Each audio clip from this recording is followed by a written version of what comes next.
आप देख रहे हैं AIN नेटवर्क, देश को समर्पित। इनके विचार एक क्रांति। आज भी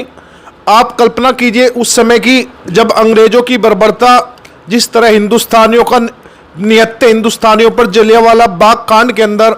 जिस तरह से गोली चलाई गई, सरदार भगत सिंह जी के मन को इतना झकझोर कर दिया कि उन्होंने एक अपने मन के अंदर विचार किया कि मैं इन अंग्रेजों को इस भारत से निकालने का, और उस आइडियोलॉजी पर काम किया उन्होंने, उस क्रांति को, ताकि उनके मरने के बाद भी ये क्रांति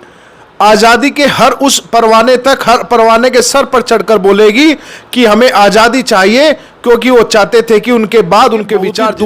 दुखद और निंदनीय है कि एक जिम्मेदार पद पर बैठे हुए व्यक्ति, आप सांसद मेंबर ऑफ पार्लियामेंट हो, आप रिप्रेजेंट किसी एक क्षेत्र को नहीं कर रहे हो, आप पूरे भारतवर्ष में सहारनपुर को रिप्रेजेंट कर रहे हो, और सहारनपुर से जहां से सरदार भगत सिंह जी का नाता भी है पुराने। हमने इस पर, हमारे किरणजीत संधू जी भी हैं जो सरदार भगत सिंह जी के भतीजे हैं, उन्होंने भी अपनी प्रतिक्रिया इस बयान पर दी है, और मैं भी आपके चैनल के माध्यम से बयान प्रतिक्रिया देता हूं। और मैं सांसद जी से यही कहना चाहता हूं कि या तो वो इस बयान पर सार्वजनिक तौर पर माफी मांगने का काम करें, पर तो कोई ऐसा भी आया नहीं है। फोन तो अलग माध्यम हो गए, व्यक्तिगत, क्योंकि अगर किसी का बयान देना व्यक्तिगत मामला नहीं है, ये सरदार भगत सिंह हर भारतवासी के अंदर बसे हुए हैं, और अगर जिस तरह आप बयान दे रहे हो उस पर उसी तरह संपूर्ण भारतवासियों के सामने माफी मांगनी चाहिए, तभी जाकर। बातों के वेग में तो हम भी आपसे बात कर रहे हैं, मैं क्यों नहीं किसी को आतंकवादी बोल रहा हूं, लेकिन आदमी को बड़ा सोच समझकर बोलना चाहिए। बातों के वेग से क्या होता है, चर्चा की बात है, तो मैं चाहूंगा कोई भी राजनेता, चाहे इमरान मसूद हो या कोई भी, आप अपनी राजनीति कीजिए, राजनीति चली रही है देश के अंदर, हर आदमी हर पार्टी जुड़ा हुआ है, लेकिन उसके बीच में शहीदों को लाना, किसी भी शहीद को लाना, किसी जाति धर्म से जुड़े शहीद को लाना, ये बड़ा ही घृणित और निंदनीय कार्य है। मैं तो नेताओं से भी चाहूंगा कि वो अपनी लड़ाई लड़े, एक दूसरे को खूब गाली दे, कुछ भी करे, लेकिन हमारे शहीदों के बारे में अगर कोई भी नेता किसी भी पार्टी से होगा तो हम उसका विरोध करेंगे, और उसकी ऐसी निंदनीय कार्य करेगा। भगत सिंह का मामला है, कोई छोटी मोटी बात नहीं है। भगत सिंह से जुड़ा हुआ तो हर व्यक्ति के मन में भगत सिंह, हर नवयुवक के मन में भगत सिंह एक क्रांति है, एक विचार है, जो आइडियोलॉजी उनकी कभी मर नहीं सकती। और आप देख लीजिए, हमारे सांसद जी कह रहे हैं कि हमास जो है अपनी जमीन के लिए लड़ रहा है, और भगत सिंह जी भी जमीन के लिए लड़ रहे हैं। आप उस बात पर आइए, अगर भगत सिंह ने जमीन के लिए लड़ाई लड़ी तो भगत सिंह ने कभी भी किसी भी महिला को या बच्चों को आगे, चाहे वो चाहे वो ब्रिटिशों के बच्चे थे, वो इस देश के अंदर रह रहे थे, कभी उन पर कोई हमला नहीं किया, कभी किसी को उन्होंने मारने का, निहत्थे को मारने का काम नहीं किया। और उन्होंने अगर असेंबली में बम जो फेंका वो सिर्फ एक सांकेतिक था, और इस तरह का था कि किसी को उसमें कोई मृत्यु नहीं हुई थी। आप पढ़ लीजिए, इतिहास इस चीज का गवाह है। लेकिन वो तो अपनी बात को एक जताना चाहते थे कि हम भी जो है एक क्रांतिकारी हैं, और क्रांतिकारी में और आतंकवादी में धरती। कांग्रेस के सांसद इमरान मसूद ने शहीद आजम सरदार भगत सिंह को लेकर एक पॉडकास्ट में एक बयान दिया है, जिसको लेकर पूरे देश में चर्चाएं हो रही हैं। दरअसल इमरान मसूद ने शहीद आजम भगत सिंह की तुलना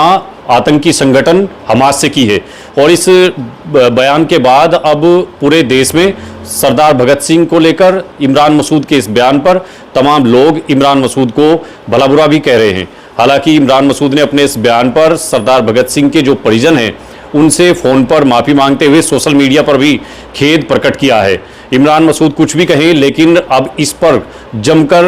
राजनीति भी होगी, और अगले कई दिनों तक पूरे देश में खूब हंगामा भी होगा। हालांकि सहारनपुर में हिंदू संगठनों की ओर से सहारनपुर के एसएसपी को एक ज्ञापन देकर के उनके खिलाफ FIR की मांग की गई है। हमारे साथ इस वक्त स्वतंत्रता संग्राम सेनानी वारिस संगठन के जिलाध्यक्ष हरीश पंवार जी हैं। उनसे बातचीत करेंगे कि इमरान मसूद के बयान को वो कैसे देखते हैं, क्या उनका संगठन भी किसी कार्रवाई का मन बना रहा है, या वो इमरान मसूद की माफी पर उनको माफ करेंगे। हरीश जी, आपका स्वागत है, बहुत बहुत धन्यवाद। विपिन जी, ये जो इमरान मसूद जी का जो बयान है, सांसद हैं, बड़े नेता हैं, आपने उनका बयान सुना होगा, एक पॉडकास्ट है, उसमें वो हमास से सरदार भगत सिंह की तुलना कर रहे हैं, आपको कैसा लगा उनका बयान? देखिए, मैं एक शायरी के माध्यम से भगत सिंह जी के बारे में आपसे बताऊंगा। लिख रहा हूं मैं अंजाम जिसका कल आगाज आएगा, मेरे लहू का हर एक कतरा इनकलाब लाएगा। मैं रहूं या ना रहूं, पर यह वादा है मेरा तुझसे, भारत माता से, मेरे बाद वतन पर मरने वालों का सैलाब आएगा। ऐसी सोच रखने वाले हमारे शहीद आजम सरदार भगत सिंह जी, जिनके विचार एक क्रांति। आज भी आप कल्पना कीजिए उस समय की जब अंग्रेजों की बर्बरता जिस तरह हिंदुस्तानियों का निहत्थे हिंदुस्तानियों पर जलियांवाला बाग कांड के अंदर जिस तरह से गोली चलाई गई, सरदार भगत सिंह जी के मन को इतना झकझोर कर दिया कि उन्होंने एक अपने मन के अंदर विचार किया कि मैं इन अंग्रेजों को इस भारत से निकालने का काम करूंगा, और उस आइडियोलॉजी पर काम किया उन्होंने, उस क्रांति को, ताकि उनके मरने के बाद भी ये क्रांति आज़ादी के हर उस परवाने तक, हर परवाने के सर पर चढ़कर बोलेगी कि हमें आज़ादी चाहिए, क्योंकि वो चाहते थे कि उनके बाद उनके विचार जिंदा रहे और इस भारत माता को गुलामी की बेड़ियों से आज़ादी मिल सके।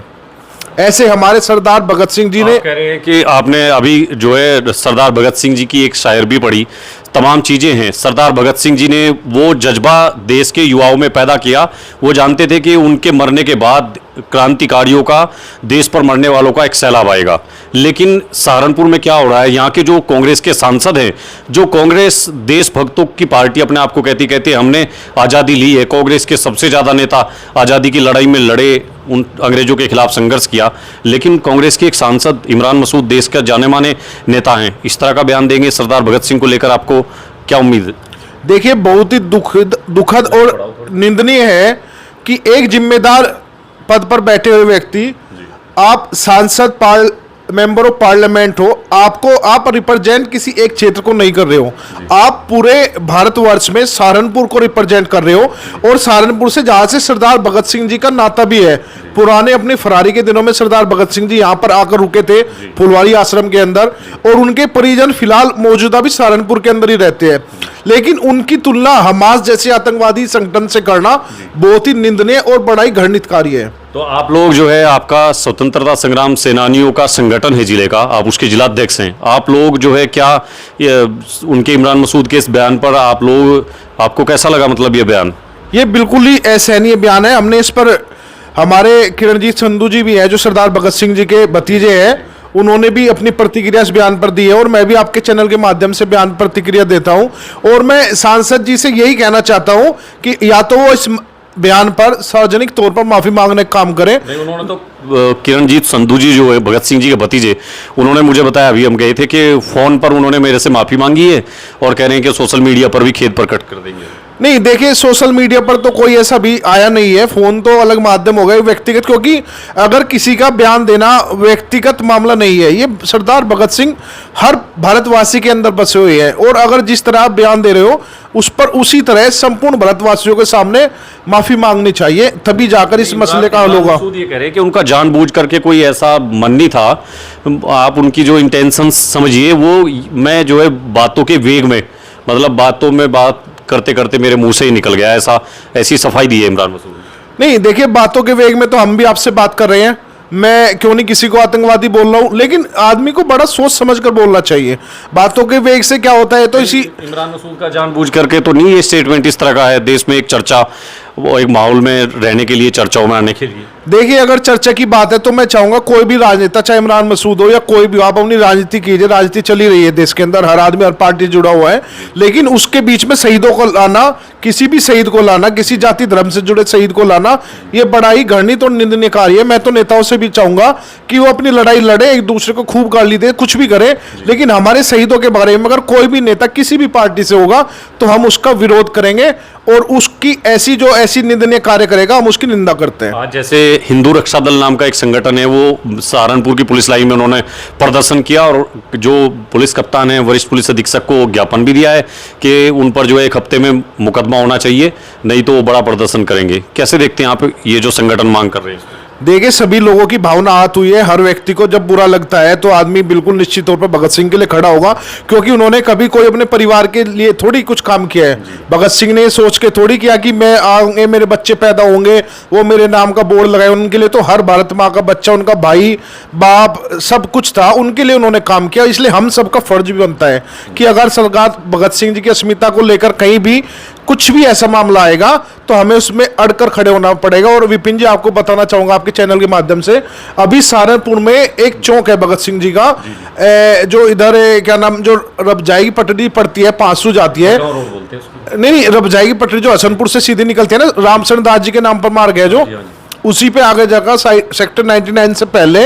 एक सन सिटी कॉलोनी, उसके आसपास भगत सिंह का स्टैचू है, तो वो किसी व्यक्ति ने उसे उसकी तोड़ दिया था स्टैचू को। तो हम सभी लोगों ने तुरंत उसमें कप्तान साहब से मिले, हम डीएम साहब से मिले, तो तुरंत उसको प्रशासन द्वारा उसे चेंज कर दिया गया और उसमें जो आवश्यक कार्रवाई थी वो प्रशासन द्वारा की गई। क्योंकि देखिए भगत सिंह का मामला है, कोई छोटी मोटी बात नहीं है। भगत सिंह से जुड़ा हुआ तो हर व्यक्ति के मन में भगत सिंह, हर नवयुवक के मन में भगत सिंह एक क्रांति है, एक विचार है, जो आइडियोलॉजी उनकी कभी मर नहीं सकती। और रही हमास की बात, आप देख लीजिए, हमारे सांसद जी कह रहे हैं कि हमास जो है अपनी जमीन के लिए लड़ रहा है और भगत सिंह जी भी जमीन के लिए लड़ रहे हैं। आप उस बात पर आइए, अगर भगत सिंह ने जमीन के लिए लड़ाई लड़ी तो भगत सिंह ने कभी भी किसी भी महिला को या बच्चों को आगे करके लड़ाई नहीं लड़ी, चाहे वो चाहे वो ब्रिटिशों के बच्चे थे, वो इस देश के अंदर रह रहे थे, कभी उन पर कोई हमला नहीं किया, कभी किसी को उन्होंने मारने का, निहत्थे को मारने का काम नहीं किया। और उन्होंने अगर असेंबली में बम जो फेंका वो सिर्फ एक सांकेतिक था और इस तरह का था कि किसी को हानि ना हो। आप देखिए उसमें कोई मृत्यु नहीं हुई थी, आप पढ़ लीजिए, इतिहास इस चीज का गवाह है। लेकिन वो तो अपनी बात को एक जताना चाहते थे कि हम भी जो है एक क्रांतिकारी हैं, और क्रांतिकारी में और आतंकवादी में धरती आसमान का फर्क होता है। नहीं, जिस तरह से अब माफी मांग रहे हैं इमरान मसूद, क्या आप लोग माफी देने के मूड में हैं? देखिए अभी कोई माफी मुझे नहीं लगता कि वो सार्वजनिक तौर पर आई है। हम चाहते हैं कि उनसे अपील करते हैं कि सार्वजनिक तौर पर अपने बयान पर खेद प्रकट करें, तभी जाकर ये सभी स्वतंत्रता सेनानियों का जो अपमान हुआ है, हमारे दादाजी स्वतंत्रता सेनानी रहे बाबा जी, तो उन जैसे कितने ऐसे स्वतंत्रता सेनानी के परिवार है जिन्हें इस बात से उनकी भावनाएं कितनी आहत हुई है, और वो भी लोग हैं जिन्होंने उन्हें वोट देने का काम भी किया है। भाई उन्हें इमरान मसूद जी, किसी जब आदमी सांसद बनता है तो किसी एक वोट से थोड़ी बनता है, सभी जाति सभी धर्म के लोगों ने मिलकर वोट दिया, तो उन लोगों ने भी वोट देने का काम किया। हमारे सुरेंद्र कपिल जी है, तो वो तो कांग्रेस के नेता भी है और वो स्वतंत्रता सेनानी परिवार से भी है और साथ भी रहे इमरान मसूद के। तो ये तो हर व्यक्ति जो स्वतंत्रता सेनानी परिवार से है या हर भारतवासी की भावना आहत होने का काम हुआ है। तो मैं उनसे यही कहना चाहूंगा कि वो सार्वजनिक तौर पर माफी मांगने का काम करें। तो देखिए, जो स्वतंत्रता संग्राम सेनानी वारिस संगठन जो है सहारनपुर जिले में, फ्रीडम फाइटर्स का बहुत पुराना संगठन है, उसके जो जिलाध्यक्ष हैं हरीश पवार जी, उनसे बातचीत की हमने। वो कह रहे हैं कि इमरान मसूद को अभी भी देर नहीं हुई है, तुरंत सार्वजनिक रूप से सबसे माफी मांगनी चाहिए, क्योंकि वो कांग्रेस से जुड़े हुए हैं और कांग्रेस के लोग हमेशा ये दावा करते हैं कि उन्होंने आज़ादी की लड़ाई में बहुत बड़ा योगदान दिया है। कांग्रेस जो है वो आज़ादी से जुड़ी पार्टी है। RSS बीजेपी पर वो आरोप भी लगाते हैं और कहते हैं कि हमारा उनसे बड़ा योगदान है। तो इमरान मसूद को ये सोचना चाहिए कि वो कांग्रेस के सांसद हैं और सहारनपुर के सांसद हैं, जहाँ से शहीद आजम भगत सिंह की जड़ें जुड़ी हैं। उनकी माता जी विद्यावती का यहाँ जीवन का एक लंबा अरसा गुजरा है, उनका परिवार यहाँ रहता है। तो अभी भी इमरान मसूद को अपने बयान पर माफ़ी मांगनी चाहिए। हमने अभी बात की है हरीश पवार जी से, और भी लोगों से हम जानेंगे कि इस बयान को कैसे देखते हैं। फिलहाल के लिए इतना ही, धन्यवाद।